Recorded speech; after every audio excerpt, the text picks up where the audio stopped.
सदर से। आप कहाँ से आई हो? सदर से। कैसे उठाया इन लोगों ने आपको? बेहोश करके। अच्छा, ये आपको अगवा करके ले गए? यहाँ बेचना है तो 50,000 का। अभी आप कैसे भागी है फिर गाड़ी से? अभी भागी नहीं हूँ, ये लोग मेरे को घर लेके जाए तो मैं खड़ी हुई थी, मैं भाग के आ गई। नहीं, आपको गाड़ी से उतारा या आप खुद उतर के? उतारा है। कहाँ पे उतारा है? ये यहाँ सामने। अच्छा, ये मेन रोड पे। अच्छा, मेन रोड पे। फिर उधर से आप भाग आई हैं? जी। कितने लोग हैं वो?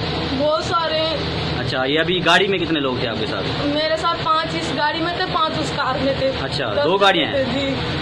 कब से आपको अगवा किया है? कल से। ठीक हो गया। आपका नाम क्या है? हीना। अलीना? हीना। हीना। आपके वालिद साहब का? सकीर। कहाँ की रहती हैं कराची में? 10 नंबर। ठीक है। आप कहाँ जाना चाहेंगे? सदर। जहाँ से मैं अगवा करके लाई। जी? जहाँ से अगवा करके लाई, सदर गेट। सदर गेट जाना चाहेंगे?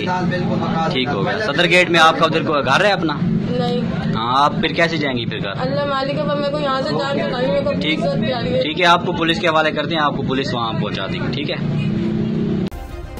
सब्सक्राइब करें और बेल दबाएं ताकि कोई खबर रह न जाए।